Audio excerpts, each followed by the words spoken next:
Very good evening to all of you, and many, many congratulations on this great day, Basanta Panchami, which is also celebrated as a day of deep and profound devotion to Goddess of Learning, Saraswati, Ma Saraswati. In India, particularly, Hinduism is the way of life. It's not a regimental sort of religion that people have to follow in certain ways.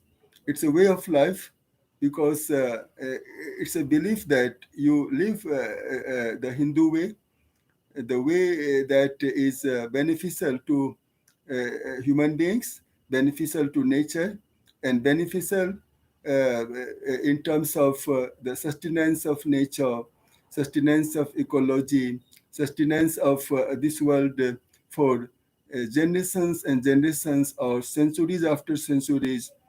So I feel much enthused about saying something or talking a bit about the significance of the Basanta Panchami day that starts the new season, uh, the spring season, Basanta Ritu, what we call in English a spring season, which is the king of the four seasons. The other seasons means spring season comes after the winter season, and after a spring season, it's the summer season, and then we have the autumn season, and then we have again that season of winter. So winter, spring, summer, and autumn, and the cycle goes on. Every year, we have 12 months, and according to the English system, 3 months constitute a season. So 4 seasons multiplied by 3, 12 months.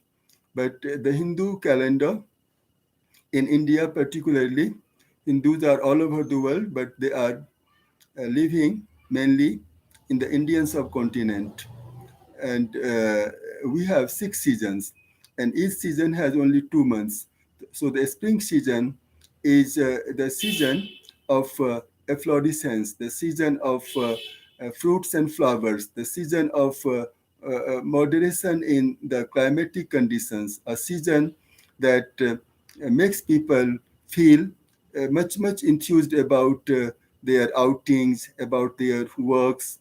The winter season is rather captivating. In Europe, it is much more captivating because temperatures in different parts of Europe slump to even minus degrees, means 5 degree, minus 5 degrees, minus 10 degrees, up to minus 40 degrees in places like Siberia, which is in Russia. But in the Indian subcontinent, also you have the freezing atmosphere in the winter season. In many places, the hilly places, the mountainous places, you have the snowfall during most of the days of the winter season, and life is tardied, life is dulled. People have lots of problems. Sometimes I hear in the news stories that people, the tourists, they go out to the places where snowfalls take place and they enjoy. But sometimes I wonder as to how they could enjoy when you don't have transportation and you shiver. Maybe that you have kits on, you have the warmest of the warm clothes on, and you enjoy. Okay, all right. If that is the reality, then they enjoy. So a few people enjoy, but most of the people living in such places, mountainous places on the high reaches, they shiver. They don't get proper supply or adequate supply of electricity because of the damage done to the infrastructure. So winter season gives way to the spring season, and today is the first day that begins a spring season in the Indian subcontinent. As far as the Western society is concerned, or Western hemisphere is concerned, the month of February is the month of winter because up to November, you have this autumn season, and December, Jan, and February. These 3 months are the winter months, and the spring season starts in March. So, in the Western world, the experience of the spring season starts getting, suppose, had uh, after this month February ends. March is the beginning of the spring, but here it is that my idea has been this, that cycles of changes or rotations in the climatic conditions. Every year we have summer, and people in this part of the world, they get much scorched because of the excessive heat, excessive temperature, going up to 48, 49, sometimes 50, maybe in the desert areas. And life is crippled. Life is crippled in the extreme winter also, but life becomes normal, life becomes pleasant in the spring season. And so people have the experiences of uh, difficult times, and people also have in their memories the good times. And the two seasons in this part of the world are very good. For example, the spring season and the autumn season. In the rainy season, because 6 months, 6 seasons we have, so in the rainy season, in the summer season, you have problems. In the rainy season, lots of floods, lots of difficulties, even transport and communication get heavily damaged, and life is crippled. But these two seasons, the spring season and the autumn season, these two seasons are very, very pleasant, and much comfortable from the point of view of the works that people do, and the festivals that they celebrate, and happy occasions that are scheduled during these two seasons. The uh, marriages, the upnayanam that you have, Yagyopavit, that people, certain social sections, they believe in having sacred thread. So most of the marriages, most of the weddings, most of the upnayanams, most of the mundanams, these rituals or these occasions are scheduled during these two seasons. Now, my focus is on Saraswati Puja. And Saraswati, as in the Greek mythology, we have, you can say, goddess of learning in the Greek mythology. And sometimes I find much similarity between the Greek culture and the Hindu culture. According to the Greek mythology, we have hundreds of gods and goddesses, hundreds of deities, semi-deities, and they have the power, unusual power. For example, in Keats's Hyperion, you have a character, Nimojin, and she remembers everything. You have Saturn, you have Thea, you have Apollo, and these are the pre-Christian gods, the Greek gods and goddesses, and you can say sub-deities who are at the services of the higher deities, the real deities and all. So in the Hindu mythology, we have so many gods and goddesses. Some scholars and some people who have a very intimate study of the religious texts, the scriptures, the Vedas, the Shastras. From all these writings, they come to the conclusion that humanity cannot sustain itself in the ordered way, in the civilized way, in the cultured way, in the happiness giving way, unless humanity believes in the order of divinity. Gods and goddesses, they are not seen as human beings are seen, as animals are seen, as things are seen in the physical world. They are unseen, and that also has a scientific reason, that they are unseen, but they see everything. They are not seen to be present anywhere, but they are present everywhere. That's why, whether it is Greek mythology or Hindu mythology or other mythologies, you have this belief, and this belief is very strong, and this is scientific also, that gods and goddesses are not visible, but they are present. They are omniscient. They know everything. They know all the past. They know all the present. They know all the future that is to happen, and they are omniscient, omnipresent, omnipotent, all powerful, and they are you can say, present everywhere. So, Goddess Saraswati is a goddess whose interest lies in light, in music, in enlightenment, in wisdom, in knowledge. She is in charge of all that is creative, all that is artistic, all that is aesthetic. In the Hindu society, when a child becomes 3 years old or 4 years old or even 2.5 years old, a child is given lessons in writing letters of the alphabet, Hindi alphabet, English alphabet, Bengali alphabet, or alphabets of different languages. And the first thing that is done before this writing practice is started in reference to a child, the child is taken to a holy temple, particularly the temple that is devoted to Goddess Saraswati, the goddess of learning, the goddess of knowledge, the goddess of wisdom, the goddess of art, the goddess of culture, the goddess of civility, the goddess of everything that makes human life civilized. And then that child starts learning how to write, how to read nicely, and that is the beginning of the learning career. It is said that studentship is a phase of life. It's a phase of life when things are gleaned, when things are collected, knowledge is had, wisdom is cultivated, the world is understood, human life's complications are analyzed, understood, and then written upon, reflected upon. So, goddess of learning has great importance in the civilization of the Hindus. And I tell you very frankly, once I was staying for a few days in a hostel in Delhi. That hostel belonged to Delhi University, and the hostel's name was International Students House.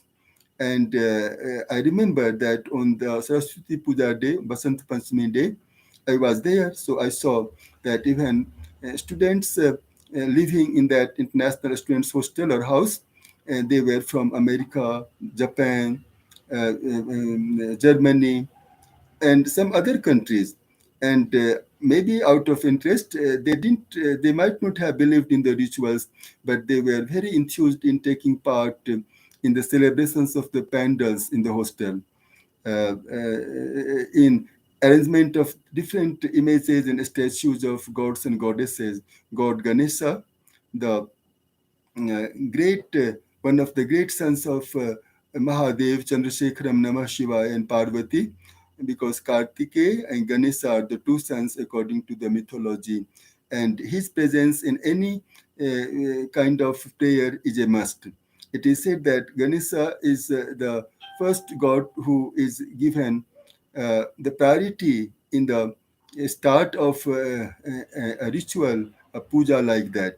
So Lord Ganesha, Ma Lakshmi, Ma Saraswati, and Ma Saraswati, because this is the day for her. So see, her statue or her image is decorated at the center of other images, and other images flanking the central image of Ma Saraswati. So I remember that even those people who were not the Hindus, they were Christians. They were extremely interested in celebrating or enjoying the celebrations mainly conducted by the Hindu students living in the hostel, and people singing also. I remember songs in English, songs in Bengali, songs in Hindi, songs in Sanskrit, presence in Sanskrit, in Maithili, because in that hostel means students from different language communities or linguistic communities, and if one of them or a few of them could sing, could suppose sing bhajans or could put to tune some of the hymns, then they would do that. So I remember songs in English or hymns from the Bible, then from Sanskrit, from Maithili, from Bengali, from Hindi, from Tamil also, because in Delhi University you have students from all over India. You also have students from other countries. I mean European countries, American countries, and everybody enjoyed. So this is the significance that I want to underscore. I want to underline that cultural festivals, spiritual festivals, the festivals that remind us of our duties towards ourselves and towards nature, and towards the makers of this nature. We are also the creatures made by the same makers who made nature, and we don't see them every day, but we feel them. We feel the presence of the power, because that power is always seated in our heart. Our heart is the viceroy. Our viceroy means the representative of the spiritual power. And great poets like John Donne, like Milton, like Shakespeare, like Spencer, all these great poets, and even the Maithili poet, the great poet of the 13th century, Vidyapati, he was such a great devotee of the supreme Hindu god, Chandrasekharam Namah Shivaya, God Shiva. And it is said that he was such a great devotee that it happened because of his devotion, because of his dedication to uh, God Shiva, and that God Shiva disguised himself as an assistant of the poet Vidyapati, and for many months he stayed with him. The Vidyapati knew, but then he was under an oath that he wouldn't be revealing that God Shiva himself was his attendant. He always accompanied him because he was under an oath. And the oath conditioned him not to reveal the fact that that was happening. And the day or the minute, the second, he would reveal that secret to anybody, God Shiva would disappear. And he disappeared because he couldn't maintain that secret, and on a charge or in a situation that was very compulsive situation, he spoke to his wife and telling her that how dared she spoke a few things very harsh or hard about Vidyapati, who was in disguise as an assistant to Vidyapati. And then after the disappearance of God Shiva, Vidyapati almost became mad. And finally, he, he gave himself up to the waves of the holy river, the Ganges, and he got salvation. This is the story. So, in my system of thinking, in my system of belief, in my system of consciousness, I believe that God or gods or goddesses, and they are there because they are the makers. We don't have anything, we don't have any strength, we don't have any power. Whatever power, whatever faculty, whatever reason, wisdom, whatever good things we have, these are given to us as gifts from God. They have given us all the body organs, they have given us intellect, they have given us reason, wisdom, to exercise them, to uh, make our life better, and to have uh, love for every creature.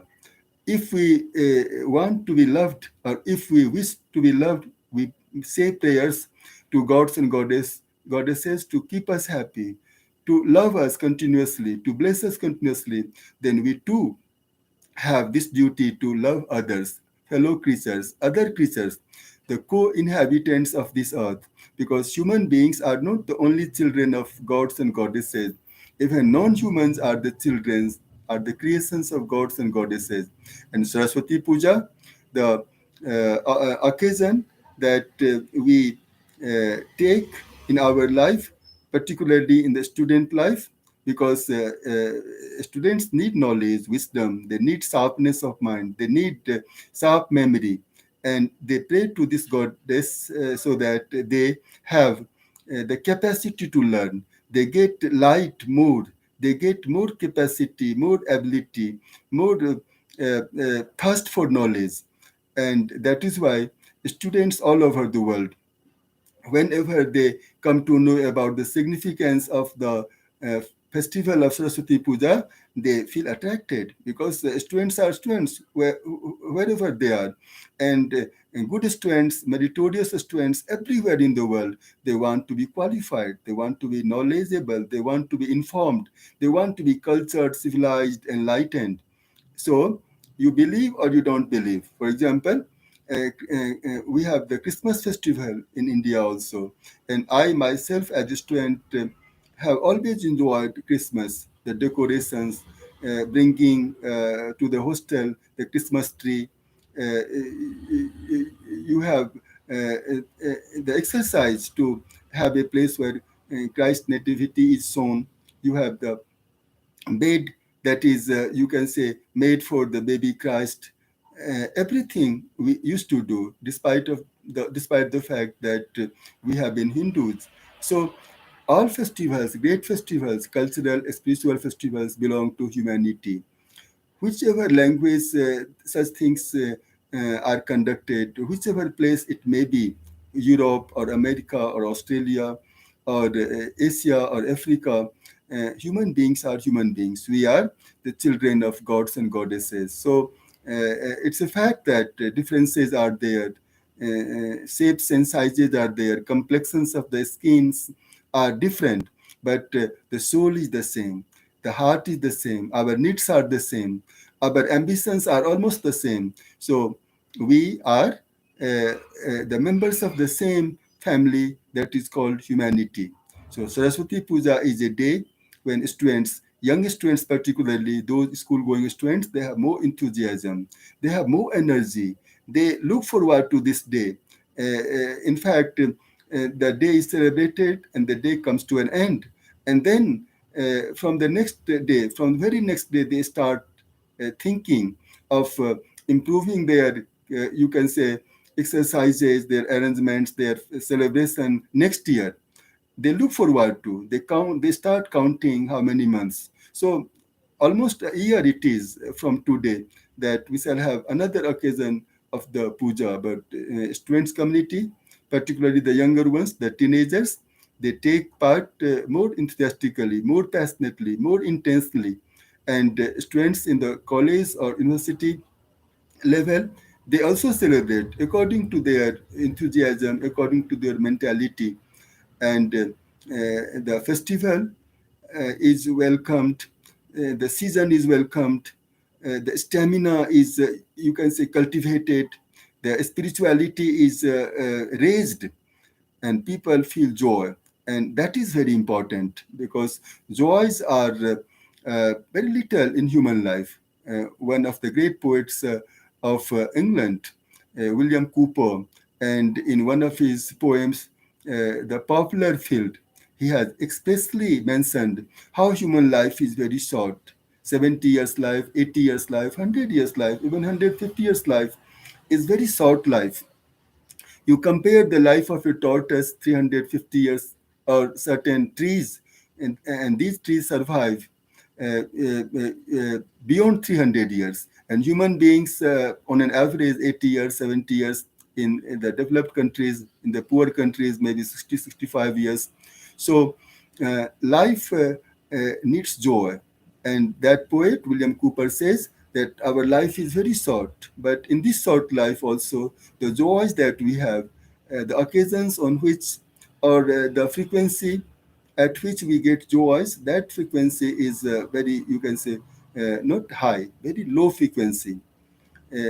Thomas Hardy, another great writer of England, and he says, happiness is but an occasional episode in the general drama of pain of life.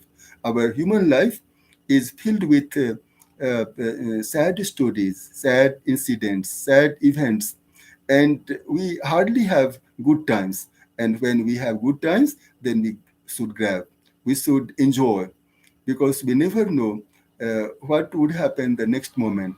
So Saraswati Puja, the first day of the Basanta Ritu, the season of spring, is a great day, not only for students, for their guardians, for their parents. Parents equally participate in the celebrations. They encourage their wards, their children, their relatives to get up early, to go out, to bring flowers, to bring holy, suppose, grass, to bring other things to the places where Goddess Saraswati is worshipped. She is welcomed.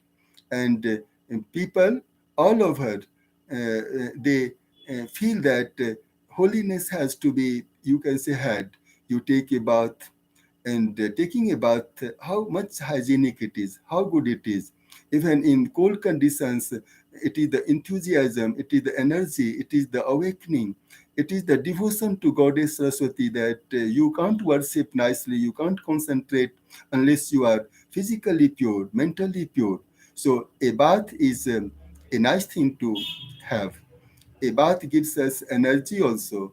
At the time of taking a bath with cold water, of course, it is very painful also, difficult also. But then later on, you feel the heat, you feel the pleasure, because great things are not achieved without suffering, creative suffering. So we suffer, and out of that suffering, we have celestial joys. We have a kind of feeling that is heavenly feeling. So Saraswati Puja or the Christmas or so many other pujas. Hindus have almost every month you have pujas, but the spring season you have so many pujas. We have a holy festival where fire is worshipped. So many festivals. So Saraswati Puja, a celebration is a great celebration, and students all over the world, irrespective of their religions, irrespective of their beliefs and faiths, once they come to realize that Saraswati is the goddess of learning, and she is so kind and compassionate, so generous in giving merit to the students, those who are open, those who are sober, the students who are receptive, docile, interested in having knowledge and having wisdom. So you are given, unless you have what you call that humility, unless you have this thirst of getting, you have to be humble, you have to be soft, you have to be obedient. Even the children who are more obedient to the parents take care of children equally uh, and very carefully. They don't discriminate between one child and the other, but it's human nature that the child that is the most obedient, that is the most docile, most humble, gentle, and that child becomes the favorite child of the parents. So our parents, our patrons, gods and goddesses, if we have faith in them, if we keep ourselves regulated, if we keep ourselves on the positive side of the road of life, if our attitude is good, then gods and goddesses favor us, they help us. It is said commonly that God helps those who help themselves. And the meaning is that those who help themselves mean those who are disciplined, positive, forward looking, having a sense of fraternity, brotherhood, equality, having a sense of this, that we all belong to the makers, and we all have to live this life in a good way. And in order to live life in a good, happy way, people have to be good. They have to do good actions. They have to have a behavior pattern that is soothing, that is sweet, that is not offensive, and that is accommodative, because we should behave unto others as we wish others to behave unto us. So if we want people, friendly people around, if we want nature beautiful around, if we want things to our tastes, then we also have to work in such a way that we don't create problems for others. We don't disturb ecology. We don't, you can say, ruin our nature, and we don't become cruel to animals and birds and other uh, uh, inhabitants of this universe. These are the good actions. Good actions means the actions that we do for ourselves, but our purpose is not to harm others. So that attitude is developed on this day. Goddess Saraswati is believed in, she is welcomed, she is worshipped, she is praised through songs and bhajans, and the purpose is to have a good life. So, our actions make our destiny, and if our actions are good, then naturally we should expect good results. If our actions are bad, then expectation of good results, even that expectation doesn't take place, because people who do bad things, people who are negatively, you can say, disposed, such people can't do any good to themselves, let alone doing any good to society. So festivals, cultural festivals, spiritual festivals, religious festivals, if they are observed truly with the open heart, with the good intentions, then these are the occasions that beautify our life, that make our life elevated, that make us feel that, well, life is worth living. And we don't have regrets and repentance. Sorrows and joys come and go. Sorrows stay on, and joys we get rarely. That may be a fact, but there are people, certain people, who have 99% joys in their life and only a bit of sorrow. But then such people are very lucky or very active or very good. That is why they get such life in which they don't have sorrow. They have happiness much more. But most of the people, we are average people, we have more sorrow, we have more grief than joys because our actions also average. We are not up to the level of those who have 90% joys and only 10% sorrow. My idea and my attitude is this, that we should have faith in nature. If you don't believe in gods and goddesses, all right, because you may say that you don't know who they are, where they live, what they do, because sometimes you are tortured by nature, you are tortured by your society, and you don't see any intervention, positive intervention, giving you a kind of a space, giving you a kind of relief, and thereby strengthening your faith in the uh, absent presence, because they are invisible presence of the points of justice, the masters of justice, or the instruments of justice, or the agents of justice, or the doers of justice, because you don't see. But even then, if we continue being positive, then things can be expected. In spite of the fact of being tortured, if you don't have the attitude of tit for tat, if you don't go on getting vengeance, then at least you have in your heart, well, uh, I am I am done wrong, I am wronged, but I don't do anything wrong to others. Even if others do me harm, I don't think of harming others. Rather, I just keep silent, or I do good if it is possible, although it is very, very difficult. The one who hurts you, you can't be so generous, or you can't be so patient, or you can't be so great that you don't harm, rather you do good to that person. But if one even remains, you can say, neutral, even remains in this mode of thinking that, well, others have offended me, they have disturbed me, they have tortured me, but I should not torture them back. I should not do anything to disturb them. God sees truth, and He would do the justice. Something Tolstoy belief. God sees truth but waits.